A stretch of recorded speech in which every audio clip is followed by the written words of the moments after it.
The first example involves data that have only random fluctuations. Take a look at the graph of the data right here. You could see it doesn't really have any trend or some kind of pattern, but it just moves up and down in a random fashion. Data here is the gasoline sales in thousands of gallons during the past 12 weeks. And we want to forecast sales for the 13th week, that is, the future week. We will look at three kinds of smoothing methods: moving average, weighted moving average, and exponential smoothing method. We'll put the three forecasts all in the same table so we could easily compare them. The methods are summarized here on the right-hand side of the page.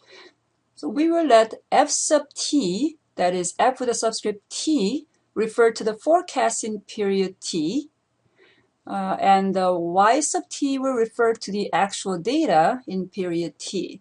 So when we want to forecast sales for the 13th week, we are looking at f sub 13. The first and the simplest method is moving averages. All we do is average a few most recent data. If we were to do the 3-week moving average, then to get the 13th week forecast, we would average the data from 12th, 11th, and 10th weeks.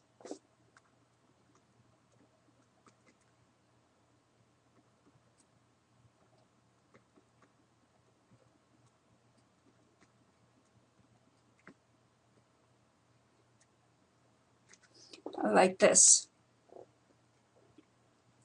It's called moving average because the numbers you average depend on what week you're trying to forecast. If you're trying to do F12, then of course you'd average 11, 10, and 9. So using 3-week moving average, week 13's forecast will be the average of 10th, 11th, and 12th weeks, that is these values, 20, 15, and 22. Okay, so let's try that. F sub 13 will be equal to 20 plus 15 plus 22, and then dividing that by 3 gives us, it's going to be 57 on the top divided by 3 will give us 19. We also make forecasts for older weeks as well, even though we already have the sales data. This is so that we could see how close the forecasts are to the actual data, and that will help us evaluate how good this forecasting method is. In this column, where is the first place that we can make a forecast? Oh, right, it's the 4th week, because we need to have 3 past periods to start the forecasting, start the averaging process. So we're going to put here F sub 4, forecast for the 4th week. We would average 17, 21, and 19.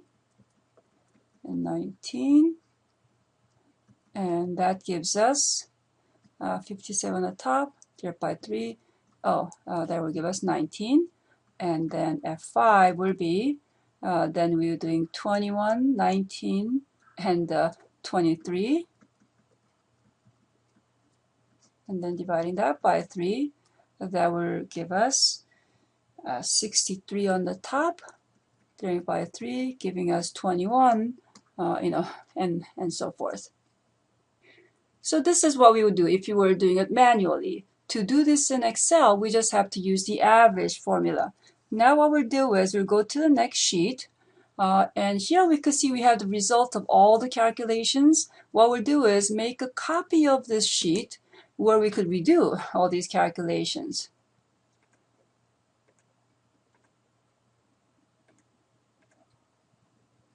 And we'll just say yes to everything. So here now we have a copy.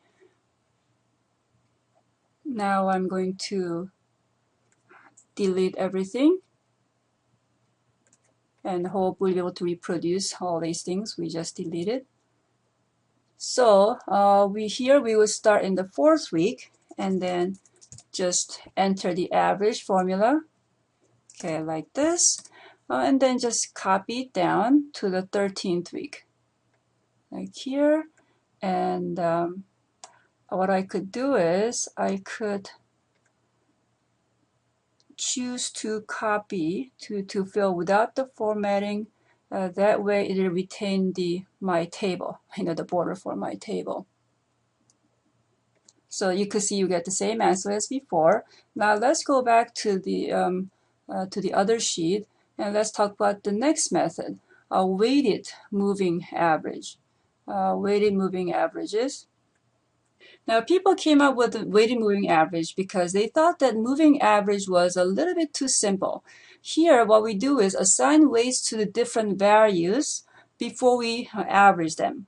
The idea is that the more recent data should receive more importance, the higher weight, because it's more reflective of what will happen in the future. So if you want to forecast like the 13th week, then we want to give the highest weight to the 12th week's data, and then lower weight to the 11th week, and then even lower weight to the 10th week, and so forth. And we are given weights to use over here. So you could see right here. And now let's make a forecast for the 13th week using these weights, 3, 6, 2, 6, and 1, 6. So if I'm making the 13th week forecast, okay, then I want to use 10th, 11th, and 12th weeks, right? Because again, we have 3 week, the weighted moving average, and I want to assign the 3, 6 to the most recent data, and then 2, 6 here and 1, 6 here. So I multiply the numbers by the weights and then sum them. Okay, so it'll be like 1, 6 times 20 plus 2, 6 times 15 plus 3, 6 times 22. Okay, and that will give us. And we could also do the calculations for the earlier weeks. Here, F4 will be, okay, now what do? We got these 3 weights, and we apply these 3 weights to 17, 21, 19. So this one should get the 1, 6, and then 2, 6, and 3, 6. So we have here 1, 6 times 17 plus 2, 6 times 21 plus 3, 6 times 19, and that gives us 19.333. Okay, and let's just do one more for practice before we go to Excel. And 1, 6 times, now here we'll be using 21, 19, and 23.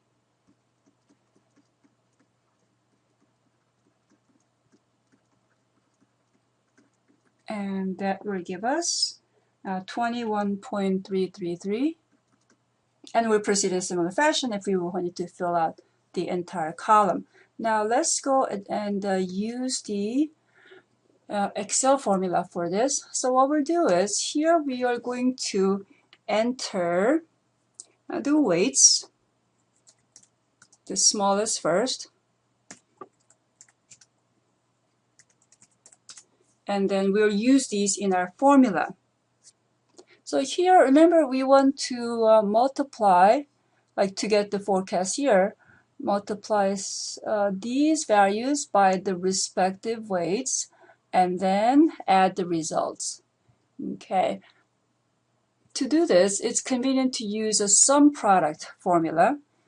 So like here, what we're trying to do is, again, we want to do 1, 6 times 17 plus 2, 6 times 21 plus 3, 6 times 19.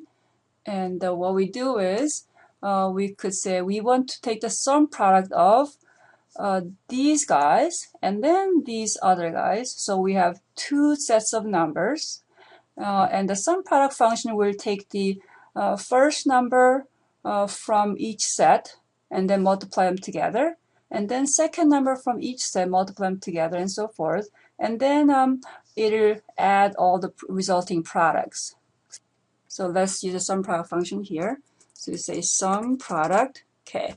And then we just choose these numbers, and then comma, and then choose these numbers. So this is going to go, E7 times B7, and then plus E8 times B8, plus E9 times B9, and it'll give us exactly what we want like this.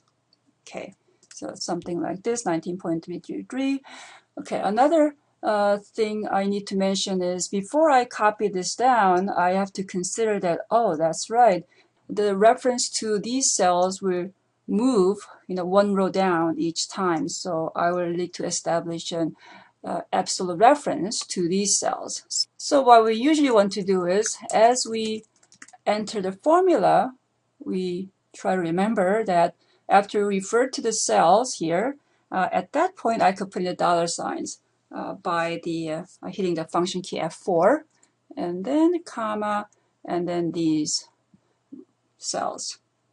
And then now I'm going to copy down to the all the way down to 13th week, like this. Having the weights in the separate cells like this will enable us to easily try different sets of weights. We could always place different values in these three cells to obtain the new forecast here. We just need to make sure the weights add up to 1. Now, exponential smoothing method is a special kind of weighted moving average method in that all you need is one weight called alpha. We have the alpha, you can see right here. So here's a formula. The alpha here is called a smoothing constant, and it is the weight for the most recent observation and should be between 0 and 1. Okay, so here in this formula, you can see here's a forecast, and alpha is the weight given to the most recent data, t minus 1. So if we want to get the 13th week's forecast, this is the formula. This is what the formula will look like. F13 is equal to alpha times y sub 12 plus 1 minus alpha times f sub 12. So in this example, we work with alpha of 0.2, so we know that this number will be 0.2, and y12 is, okay, is right here, 22. Then here we're going to have 1 minus 0.2, and what we need is F12. That is the forecast for the 12th week. Now, in order to get F12, okay, then we'll need to have the F11, and to get F11, we'll need to get F10, and so on. So in order to get F13, we actually need to get all of the previous forecasts, F1, F2, F3, F4, and so forth. So we will need to fill in the entire column of the forecasts. Okay, so how we do this is we first leave F1 blank, so the first week's period forecast nothing. Then we let F2 be equal to just the previous actual sales, that is Y1, which is 17 in this case. And then we start using this formula, starting with F3. So F3 is 0.2 times Y2 plus 1 minus 0.2 times F2. Now Y2 is 21 right here. That's 21. And F2 is 17. And 1 minus 0.2 is, of course, just 0.8. So it's going to be 0.2 times 21 plus 0.8 times 17, and that turns out to be 17.8. Then F4 is going to be 0.2 times Y3 plus 0.8 times F3, and Y3 is 19. So that's 0.2 times 19 plus 0.8 times F3 from here, 17.8, and that gives us 18.04. And we keep doing that all the way down the column And let's suppose now we're down over here, and let's say after we fill in the entire column, here we have F12 was equal to 18.481, and then we would finish this with a F13. So we're going 0.2 times previous actual sales, that's 22, plus 0.8 times previous forecast, 18.481, and that gives us 19.185. So that would be the forecast for the 13th week using exponential smoothing method with the alpha value of 0.2. In Excel, we start in the second cell, say equal to 17, and then starting with the third week, we use the formula. So remember it was alpha value, don't forget the dollar sign, times the previous actual sales plus, and then 1 minus alpha value, dollar signs, times the previous forecast. So remember we do alpha times, and then we go all the way to the left and pick up the actual sales from the previous row, and then we do plus 1 minus alpha times, and then just go right above and pick up the previous forecast. So we type this in once and then copy it down. Again, down to the 13th week. Now we have 3 forecasts, and we would like to determine which one to use. We could evaluate how good each method is by comparing the actual sales to the forecasts. That is, seeing how big the errors are. That is a difference between the actual sales and the forecast.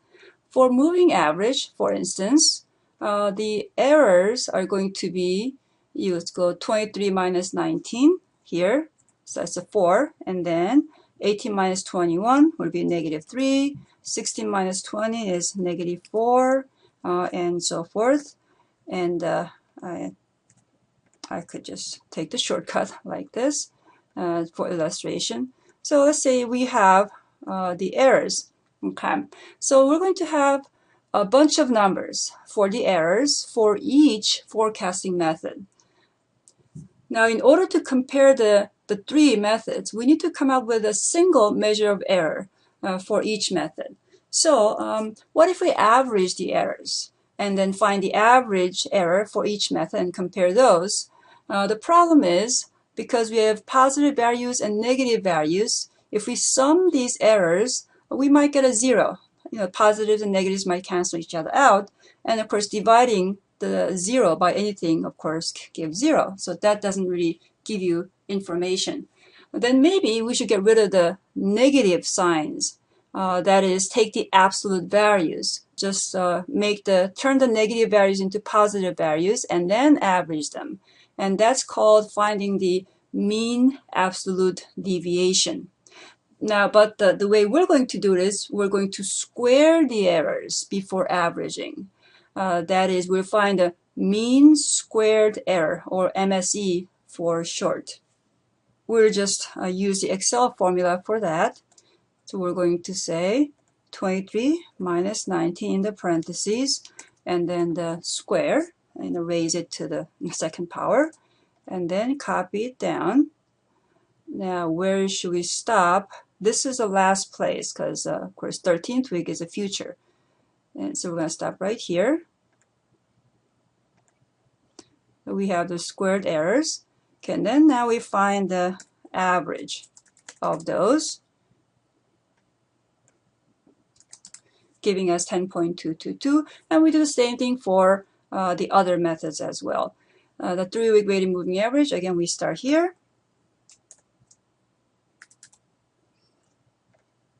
3-week weighted moving average, again, we start in the 4th week. The actual sales minus the forecast and square that. And the exponential smoothing method. Here we could start in the 2nd week because that's the first place that has both the actual sales and the forecast.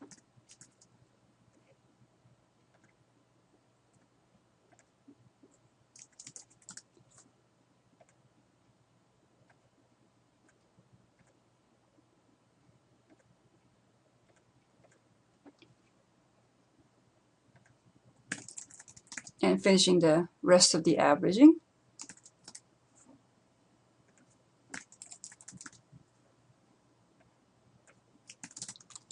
Okay, so which one is the best forecast? That is, which method gives us the best forecast? We compare the MSEs, we choose the smallest value. So now in this case, exponential smoothing method with alpha value 0.2 was the best method because it gave us the smallest MSE of 8.982. So far, we would conclude then the best forecast for the 13th week is 19.185. Now here's a question. For exponential smoothing method, we tried only alpha value of 0.2. How about try some other ones, because we know that alpha value should be any number between 0 and 1. And then we could see if we could do even better, that is get a smaller MSE. Maybe we could try alpha values of 0.1, 0.2 all the way up to 0.9 as listed here. So far, we have tried alpha value of 0.2. So let's record that result. For the forecast, we got 19.185. For the MSE, we got 8.982. Now we could try other alpha values by plugging in the number here and recording the results. Now I could try plugging in 0.1 over here for the alpha value, and that gives me new forecast and the MSE. And I could record it here. Then I could try 0.3, and that gives me 19.41 and 9.351 from down here. Now we could do this faster by using Excel's data table. The instructions for using the data table are shown below right here. And we're going to go through it right now. So I'm going to just delete these. So first, we fill in a column with the alpha values we want to try. So these are the input values, and that's already done. Then we leave this cell on the top blank, and then go to the right and give cell addresses of the outputs we want to calculate. So here I would click on 19.41, that is, and here I would click on 9.351. Now we select this data table range and then go to Data tab, What If Analysis, and then the Data table. Data, What If Analysis, and the Data table. If you're using Mac, then you'd go to the Data menu and then the Data table from that menu. Now leave the row input cell blank, and in the column input cell, just enter the location of the alpha here. So what we're doing is we're indicating which cell should receive the alpha values we want to try. Now there are two blanks for the input cells because the data table is set up so that you could actually vary two values at the same time. Now right now we're just varying the one value, the alpha value. So we just need to fill in one blank. Now how do we know which cell to fill in? One way to remember is just look at the shape of your data, your alpha values, and they're in the shape of a column that kind of says, oh, okay, let's fill in the column input cell. Okay, now let's see what's going to happen. Hit OK. Are we ready? Okay, okay. Oh, okay. So here you could see the results. So Excel automatically plugged in all these values for you here, and then recorded the results you get down in the bottom right here. Now I want to point out that depending on how your Excel options are set up, some people might not get the nice numbers like this. They might get like the same results for all the rows. In that case, what you need to do is hit the key F9 to recalculate. Or if you're using a Mac, you would hit Command equal sign. And it has to do with the way the Excel option is set up. If we go to the Formulas tab, we could see what setting the calculation is at.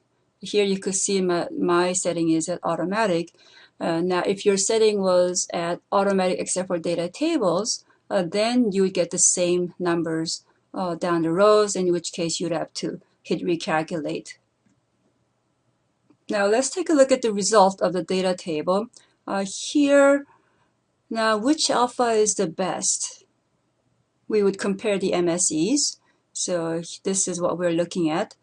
Here we could see, oh, okay, it looks like 0.2 still gives us the smallest MSE out of all the alpha values we tried.